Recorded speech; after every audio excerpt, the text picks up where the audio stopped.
Welcome to the debate.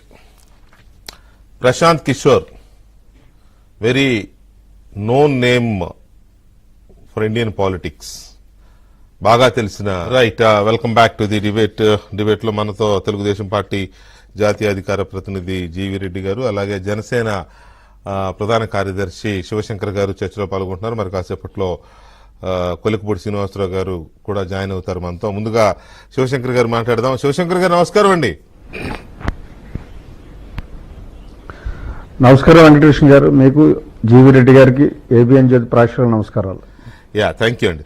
Shivshankar గారు, ప్రశాంత్ కిషోర్ కి ఒక రకమైన దాన్ని ఏమంటారు, చూడగా అతని పేరు విన్నా అతన్ని చూసినా వెంటనే మనకు ఒక క్యారెక్టర్ మన కళ్ళ ముందు సాక్షాత్కరిస్తుంది.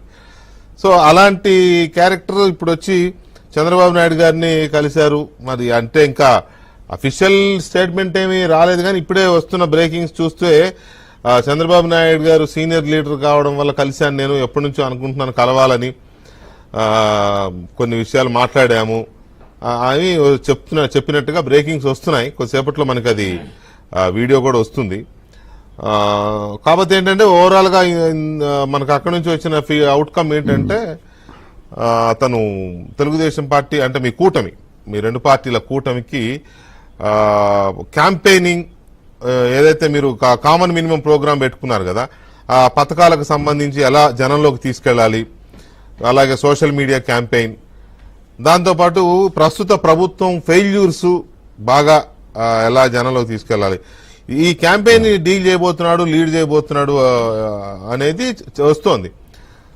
సో ఈ పరిస్థితుల్లో మీరెలా అనుకుంటున్నారు, ప్రశాంత్ కిషోర్ వ్యూహకర్తగా ఉంటే కూటమికి అదనంగా వచ్చే లాభం ఏమైనా ఉంటుందా?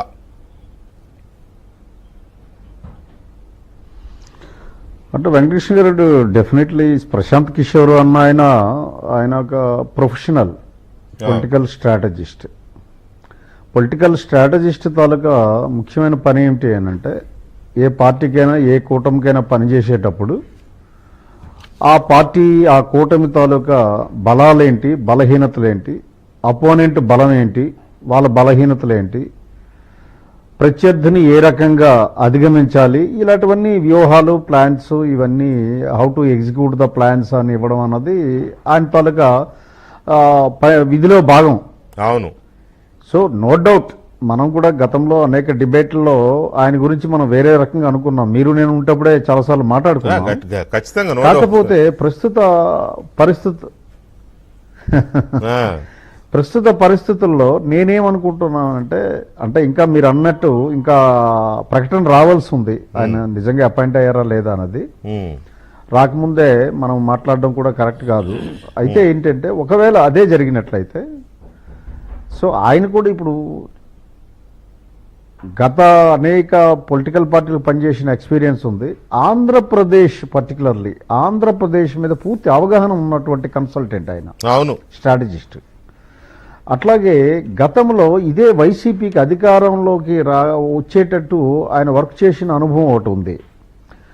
నేచురల్గా అధికార పార్టీ తాలూకా వీక్ పాయింట్స్ ఆయనకు బాగా తెలిసి ఉంటాయి.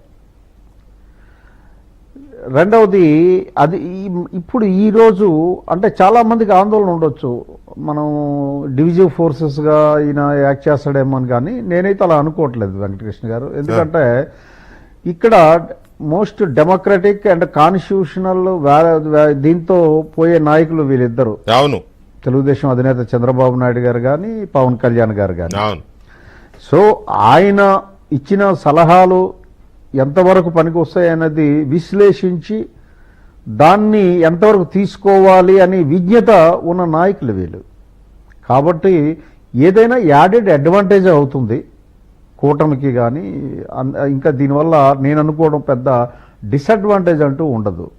But however is nothing but coach Venkatakrishna గారు. అంతే కదా. ప్లేయర్కి కోచ్ ఏంటంటే సూచనలు, సలహాలు ఇస్తాడు.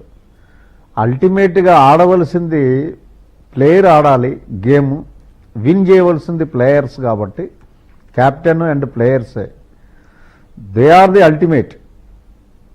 అందుకని జనరల్గా మన క్రికెట్ టీం తీసుకునేటట్టయితే కోచ్ కొంతవరకే పరిమితి ఉంటుంది ఆయన రోల్. ఎవరు ఎక్కడ తప్పులు చేస్తున్నారు, ఎలా సరిదిద్దుకోవాలని చెప్పేంత వరకే ఉంటుంది ఇది. నేను కూడా ప్రశాంత్ కిషోర్ వ్యూహకర్తగా క్రికెట్లో కోచ్ టైప్లోనే ఆయన